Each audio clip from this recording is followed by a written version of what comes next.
नमस्कार, क्या बोलती दुनिया में आपका स्वागत है और मैं हूं आपके साथ लोकेश लकी जगबानी। कोरोना संकट के बीच भी जहां पाकिस्तान अपनी नापाक हरकतों को अंजाम देने से बाज नहीं आ रहा, तो वहीं पाकिस्तान के पीएम इमरान खान भारत सरकार पर बेबुनियाद आरोप लगाने में जुटे हुए हैं। क्या है उनके आरोप, इस रिपोर्ट में देखिए।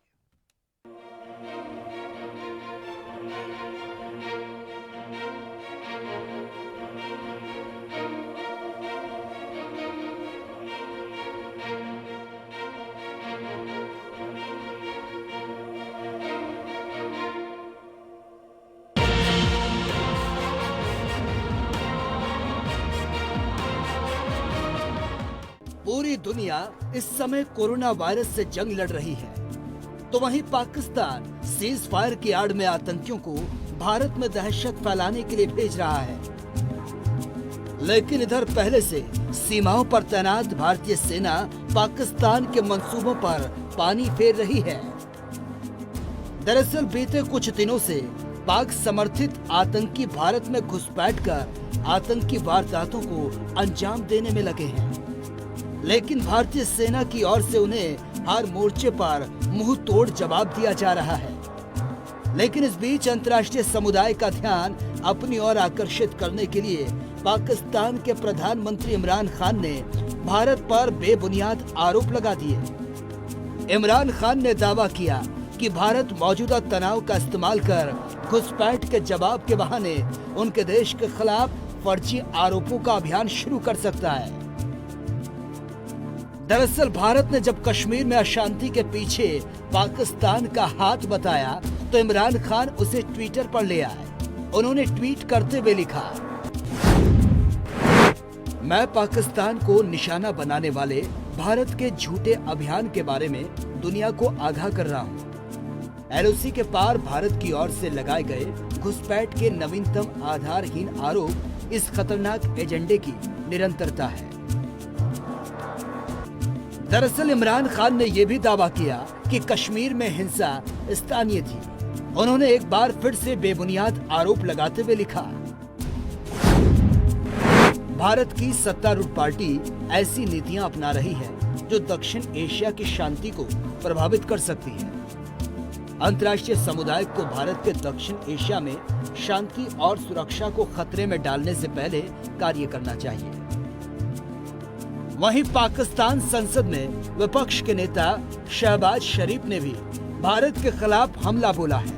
उन्होंने ट्वीट कर लिखा, भारत की ओर से पाकिस्तान पर आतंकी लॉन्चिंग पैड लगाने का आरोप लगाना पाकिस्तान के खिलाफ दुष्प्रचार करना है। दरअसल पाकिस्तान कई दशकों से जम्मू कश्मीर के मुद्दे पर भारत के खिलाफ छद्म युद्ध छेड़े हुए है और आतंकी गतिविधियों के जरिए वो जम्मू कश्मीर का माहौल खराब करना चाहता है। इसलिए पाकिस्तानी सेना हर रोज आतंकियों को भारत में घुसपैठ करवाने के लिए कवर फायर देती है, ताकि भारतीय सेना का ध्यान हट सके और आतंकियों को भारत में घुसपैठ कराई जा सके। लेकिन भारतीय सेना की ओर से लगातार आतंकियों को खदेड़े जाने से अब पाकिस्तान तिलमिला गया और इमरान खान को इस बात का डर है कि भारत की ओर से इस मुद्दे को अंतर्राष्ट्रीय स्तर पर उठाने से पाकिस्तान ब्लैकलिस्ट हो सकता है, जिसके कारण इमरान खान अपने ट्विटर अकाउंट से दुनिया भर में एजेंडा चलाने में जुटे हुए हैं, ताकि दूसरे देशों से पाकिस्तान को सहानुभूति मिल सके। News desk special report, ANB news.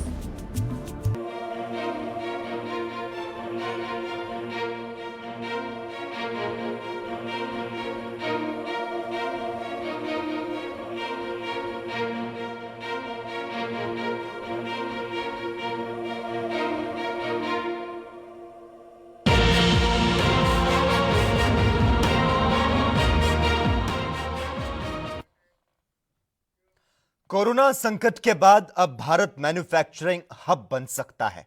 तमाम अर्थशास्त्री इस बात को बयां कर रहे हैं और सरकार भी इस दिशा में तेजी से काम कर रही है। दरअसल पिछले 2 महीने में कोरोना वायरस की वजह से स्थितियों ने ऐसी करवट ली कि भारत को अपनी ताकत का एहसास हो गया और अब भारत पीपीई किट का हब बनता जा रहा है। एक रिपोर्ट देखिए।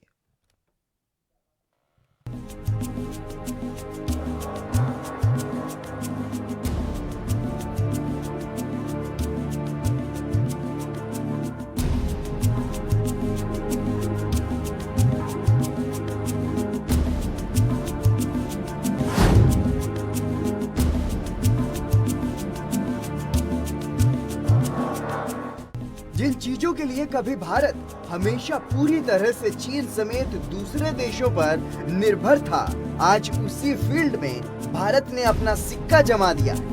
कोरोना वायरस के फैलने से पहले भारत पर्सनल प्रोटेक्टिव इक्विपमेंट यानी पीपीई किट की सप्लाई के लिए विदेशों की तरफ देख रहा था, क्योंकि भारत में मार्च से पहले क्लास 3 लेवल पीपीई किट नहीं बनते थे।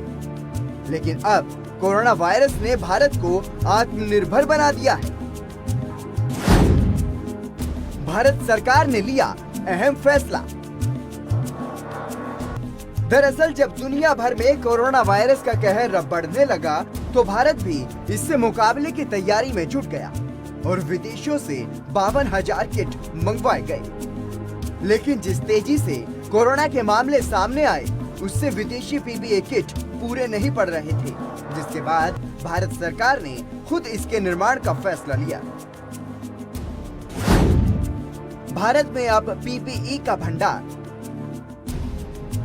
दरअसल अमेरिका, चीन और यूरोपीय देशों में बड़े पैमाने पर पीपीई किट तैयार होते हैं और भारत यहीं से आयात करता है। लेकिन अब भारत में ही अंतर्राष्ट्रीय मानक के पीपीई किट बनाए जा रहे हैं। अगर प्रोडक्शन के आंकड़ों की बात करें तो आज भारत दुनिया में पीपीई किट बनाने के मामले में दूसरे स्थान पर पहुंच गया है। इस लिस्ट में चीन अभी पहले स्थान पर ही है। WHO ने मार्च में दी थी हरी झंडी। भारत में फिलहाल WHO के स्टैंडर्ड के मुताबिक 106 मैन्युफैक्चर पीपीई किट बनाई जा रही हैं। यही नहीं, देश में बेहद कम लागत पर बेहतरीन क्वालिटी के पीपीई किट तैयार हो रहे हैं और ये सब कुछ पिछले 2 महीने में हुआ है। मार्च के आखिरी हफ्ते में WHO से भारत को पीपीई किट बनाने की हरी झंडी मिली थी। प्रतिदिन 2 लाख किट का रखा लक्ष्य। वहीं आंकड़ों के मुताबिक भारत में फिलहाल हर दिन 1.7 लाख पीपीई किट तैयार हो रहे हैं और रोज 2 लाख किट तैयार करने का लक्ष्य है। दरअसल भारत में रिकॉर्ड स्तर पर पीपीई किट बनाने का लक्ष्य टेक्सटाइल मंत्री स्मृति ईरानी की अगुवाई में हासिल हुआ है। कपड़ा मंत्री स्मृति ईरानी ने अपने मंत्रालय के माध्यम से देश में मास्क और पीपीई किट को लेकर त्वरित कदम उठाए और गारमेंट्स और जूट कंपनियों को पीपीई किट बनाने का जिम्मा सौंपा गया। बाकायदा इसके लिए वर्कशॉप का भी आयोजन किया गया। भारत ने निर्यात पर लगाया बैन। वहीं आज की तारीख में बात करें तो भारत में इतने ज्यादा पीपीई किट बन रहे हैं कि इसका निर्यात भी किया जा सकता है। लेकिन फिलहाल रिकॉर्ड प्रोडक्शन के बावजूद कपड़ा मंत्रालय ने पीपीई किट के निर्यात पर बैन लगा रखा है। वहीं स्वास्थ्य मंत्रालय के मुताबिक अगर कोरोना के मामले बढ़ते हैं तो देश में जून तक 2 करोड़ पीपीई किट की जरूरत पड़ सकती है। विदेशों में भी बढ़ने लगी डिमांड। गौरतलब है कि 2 महीने से कम वक्त में ही भारत ने पीपीई किट बनाने में दूसरा स्थान हासिल कर लिया है। कई एयरलाइंस कंपनियों से सरकार को पीपीई किट का ऑर्डर मिला है और साथ ही विदेश से भी किट की डिमांड हो रही है। भारत में पीपीई किट का कारोबार करीब 7,000 करोड़ रुपए का हो गया है। यही नहीं, जानकार बता रहे हैं कि आने वाले दिनों में और तेजी से देश में इस कारोबार का विस्तार होगा। News desk special report ANB news.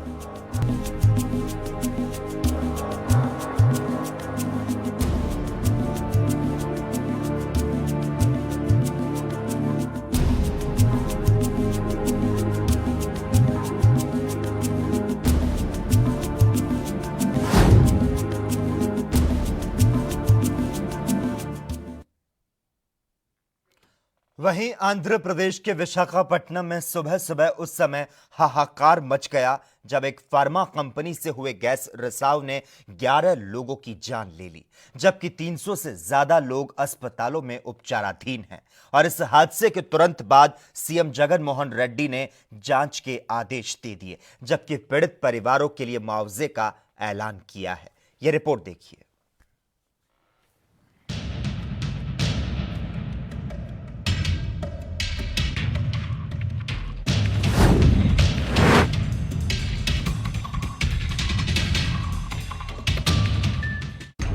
Andhra Pradesh के विशाखापट्टनम में एक फार्मा कंपनी में हुए गैस रिसाव ने 11 लोगों की जान ले ली, जबकि 300 से ज्यादा लोगों की हालत गंभीर बनी हुई है।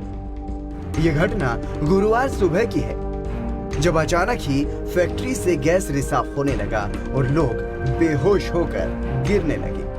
इसके बाद स्थानीय प्रशासन और नेवी ने फैक्ट्री के पास जितने भी गांव थे उन्हें खाली करवा लिया और लोगों को अस्पताल में भर्ती करवाया गया। बताया जा रहा है कि आर वेंकटपुरम में स्थित विशाखा एलजी पॉलीमर कंपनी से सुबह 2:30 बजे खतरनाक जहरीली गैस का रिसाव हुआ।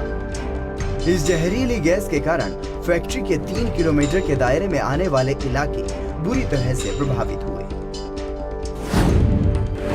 मृतकों को 1-1 करोड़ रुपए का मुआवजा। वहीं इस हादसे के बाद जहां पूरे क्षेत्र में कोहराम मच गया, तो वहीं राज्य के सीएम जगन मोहन रेड्डी भी खुद विशाखापट्टनम पहुंच गए और अस्पताल में मरीजों का हाल जाना। इस दौरान उन्होंने मुआवजे का ऐलान भी किया, जिसमें मृतकों के परिजनों को 1 करोड़ का मुआवजा और जो लोग वेंटिलेटर पर हैं उन्हें 10-10 लाख रुपए की मदद देने का ऐलान किया गया। इसके अलावा सीएम ने जांच के लिए एक उच्च स्तरीय समिति का गठन भी किया है। 10 बजे तक रिसाव पर पाया गया काबू।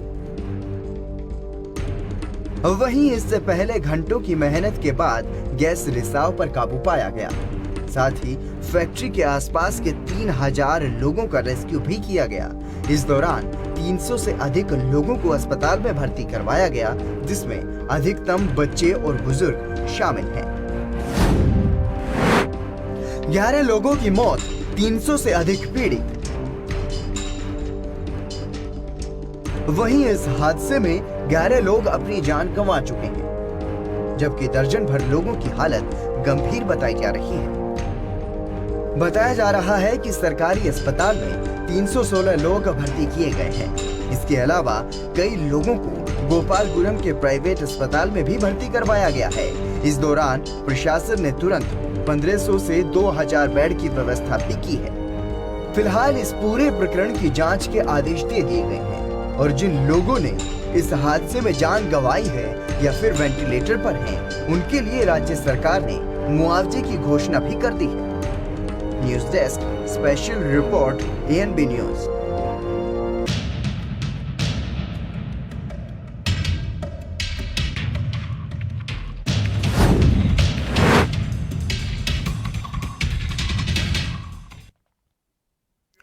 वहीं यूरोप का एक और देश अब कोरोना की गिरफ्त में आ चुका है। यहां जिस रफ्तार से संक्रमण का फैलाव हुआ, वैसा सिर्फ अमेरिका में देखने को मिला है। कौन सा है वो देश और यहां कितने मरीज संक्रमित हो चुके हैं, इस रिपोर्ट में देखिए।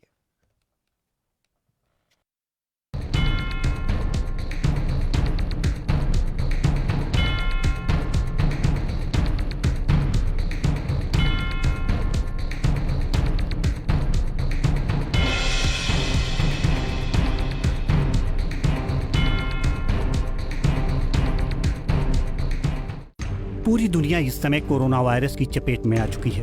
दुनिया के 210 से ज्यादा देशों में कोरोना अपने पांव पसार चुका है और लगातार भयानक रूप इख्तियार करता जा रहा है। जहां अभी तक अमेरिका, स्पेन, इटली, ब्रिटेन और फ्रांस में ही कोरोना खूब कहर बरपा रहा था, तो अब इस लिस्ट में रूस भी शामिल हो गया है। यह बहुत तेजी से संक्रमण फैला है।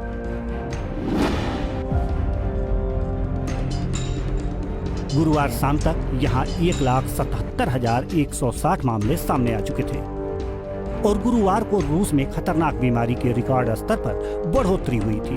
रूस में 24 घंटे में रिकॉर्ड 11,231 नए मामले सामने आए हैं, जिससे संक्रमित लोगों की संख्या के मामले में रूस दुनिया के शीर्ष 5 देशों में शुमार हो गया और जर्मनी फ्रांस से भी आगे निकल गया। रूस में खतरनाक कोरोना का मुख्य केंद्र राजधानी मॉस्को बना हुआ है, जहां रातों रात 6,703 नए मामले सामने आए। हालांकि अन्य देशों की तुलना में रूस में आधिकारिक तौर पर मौतों की संख्या काफी कम है। यहां 88 और लोगों की मौत से मरने वालों की संख्या 1,625 हो गई है। वहीं इसके अलावा अगर दुनिया के अन्य देशों की बात करें तो अमेरिका इस लिस्ट में टॉप पर बना हुआ है और यहाँ मौत और संक्रमित मरीज सबसे ज्यादा हैं। यहाँ गुरुवार शाम तक देश अमेरिका संक्रमित मामले 12,63,705, मौतें 74,817। वहीं अगर स्पेन की बात करें तो यहाँ गुरुवार शाम तक के आंकड़े देश स्पेन संक्रमित मामले 2,56,855, मौतें 26,070। इसी तरह इटली में गुरुवार शाम तक के आंकड़े देश इटली संक्रमित मामले 2,14,457, मौतें 29,684। वहीं ब्रिटेन की बात करें तो यहाँ भी 2 लाख से ज्यादा लोगों में कोरोना संक्रमण फैल चुका है, जबकि गुरुवार शाम तक के आंकड़े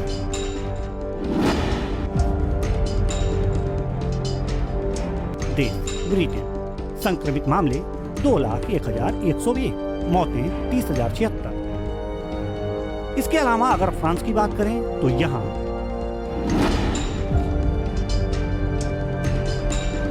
देश फ्रांस संक्रमित मामले 1,74,191, मौतें 25,809। वहीं फ्रांस की तरह जर्मनी में भी 1.5 लाख से ज्यादा मरीजों में वायरस फैल चुका है। यहाँ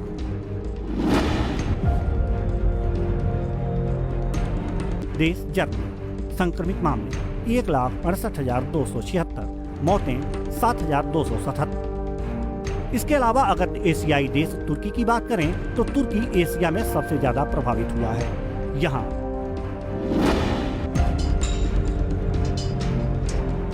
देश तुर्की संक्रमित मामले 1,31,744, मौतें 3,584। इन सब के अलावा ब्राजील भी इसी लिस्ट में शामिल है। यहाँ भी 1.25 लाख से ज्यादा लोग संक्रमित हो चुके हैं। यहाँ कुल मरीजों की संख्या संक्रमित मामले 1,26,611, मौतें 8,588। वहीं एशियाई देशों में ईरान की बात करें तो तुर्की के बाद ईरान ऐसा दूसरा देश है जहां 1 लाख से ज्यादा मामलों की पुष्टि हुई है। यहाँ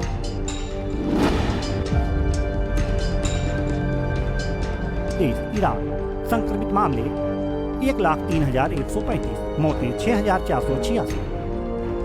वहीं अगर इन देशों के अलावा अगर भारत की बात करें तो यहाँ भी बहुत तेजी से कोरोना संक्रमित मरीजों की संख्या बढ़ी है।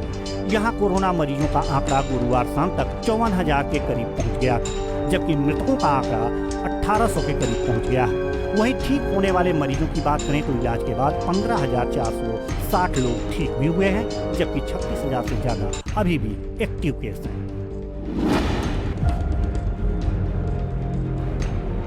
देश भारत संक्रमित मामले 53,907, मौतें 1,754, स्वस्थ हुए 15,460, एक्टिव केस 36,649। गौरतलब है कि भारत के साथ ही अन्य देशों में भी कोरोना वायरस तेजी से पांव पसार रहा है, लेकिन इसका प्रकोप कब तक कम होगा विशेषज्ञ अभी कुछ भी बोलने की स्थिति में नहीं है। News desk special report ANB news.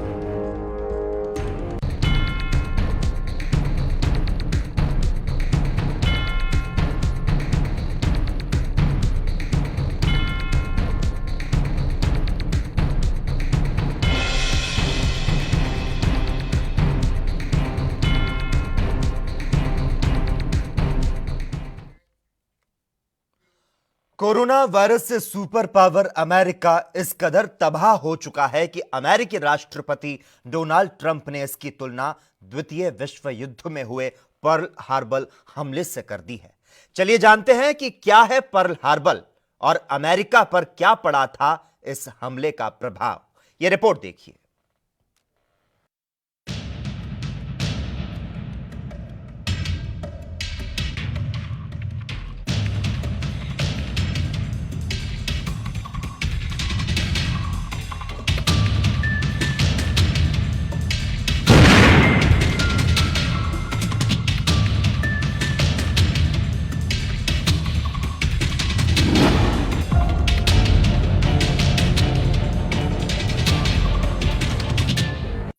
Corona virus के कारण अमेरिका में करीब 75,000 लोगों की मौत हो चुकी है और अब अमेरिकी राष्ट्रपति डोनाल्ड ट्रंप ने कोरोना वायरस की तुलना द्वितीय विश्व युद्ध में हुए पर्ल हार्बर हमले और 9/11 हमलों से कर दी। बता दें कि 9/11 दुनिया के सबसे बड़े आतंकी हमले के तौर पर जाना जाता है। अब ऐसे में जानते हैं आखिर ये पर्ल हार्बर हमला क्या है और क्यों ट्रंप ने इसका जिक्र किया। क्या है पर्ल हार्बर की घटना? दूसरे विश्व युद्ध के दौरान 7 दिसंबर 1941 में अमेरिका के पर्ल हार्बर नौसैनिक अड्डे पर जापान ने अचानक से हवाई हमला कर दिया। ये हमला अमेरिका के इतिहास में सबसे भयावह और दर्दनाक हमला माना जाता है। इस हमले के बाद संयुक्त राज्य अमेरिका को विश्व युद्ध में कूदने पर मजबूर होना पड़ा था। क्या हुआ था उस दिन? 7 दिसंबर 1941 में दूसरे विश्व युद्ध के दौरान अमेरिकी जमीन पर यह पहला हमला था। इस हमले में 2400 से ज्यादा अमेरिकी सैनिक मारे गए और 1000 से ज्यादा घायल हुए। पर्ल हार्बर के हमले में लगभग 20 अमेरिकी जहाज नष्ट हो गए। इसके साथ ही जमीन पर मौजूद 300 से ज्यादा अमेरिकी प्लेन्स बर्बाद हुए। कब हुआ था ये हमला? पर्ल हार्बर के ऊपर सुबह लगभग 8 बजे जापानी प्लेन से आसमान भर गया। आसमान से बम और गोलियां बरस रही थी। नीचे अमेरिकी प्लेन्स खड़े थे। सुबह 8:10 पर एक 1800 पाउंड का बम USS अरिजोना जहाज के ऊपर गिरा। जहाज फट पड़ा और अपने अंदर 1000 के आसपास लोगों को समेटे हुए डूबने लगा। और इस दौरान जापान ने 15 मिनट तक पर्ल हार्बर पर बमबारी की थी। इस हमले में 100 से ज्यादा जापानी सैनिक मारे गए। जहाजों के बाद युद्धपोत पर हमला। अगला टारगेट था दूसरा युद्धपोत। इस पर टोर्पेडो से हमला किया गया। उस समय जहाज पर कुल 400 लोग सवार थे। जहाज पूरी तरह से तो नहीं फटा, लेकिन हाँ, एक और झुकने लगा और पानी के नीचे पहुंच गया। हमले के बाद विश्व युद्ध में कूद पड़ा अमेरिका। पर्ल हार्बर पर हमला अमेरिका के लिए बेहद ही चौंकाने वाला था। हमला समाप्त होने के बाद पर्ल हार्बर में मौजूद सभी युद्धपोत का नुकसान हो चुका था। इस जानलेवा हमले के बाद अमेरिका सीधे तौर पर दूसरे विश्व युद्ध में शामिल हो गया था। अमेरिका ने लिया था परमाणु बम से बदला। वहीं 1945 में जब अमेरिका ने जापान के हिरोशिमा पर परमाणु बम गिराए, ये दुनिया में किसी भी देश का दूसरे देश पर पहला और अब तक का आखिरी परमाणु हमला था। हिरोशिमा को अमेरिका पर्ल हार्बर का बदला बताता है। क्या है 9/11 हमला? 11 सितंबर 2001 को अमेरिका में हुए आतंकी हमले में 3000 से ज्यादा लोग मारे गए। सबसे ज्यादा मौतें न्यूयॉर्क के वर्ल्ड ट्रेड सेंटर में हुई। इस हमले में आतंकी ग्रुप अल-कायदा का हाथ था। इसी हमले के बाद अमेरिका ने ओसामा बिन लादेन को पाकिस्तान में मार गिराया। अमेरिकी इतिहास में जुड़ा एक और काला अध्याय। अमेरिकी इतिहास में ये 2 हमले कभी न भुला पाने वाले हमले हैं। इन हमलों ने अमेरिका को बुरी तरह से हिला दिया। इन दोनों हमलों में करीब 6000 लोगों की जान चली गई। और आज लगभग 19 साल के बाद कोरोना वायरस ने पूरे अमेरिका को झकझोर कर रख दिया। महज 3 महीने में यह वायरस करीब 75,000 लोगों की जान ले चुका है, जो कि अमेरिकी इतिहास में एक काला अध्याय जुड़ चुका है। Special report ANP news.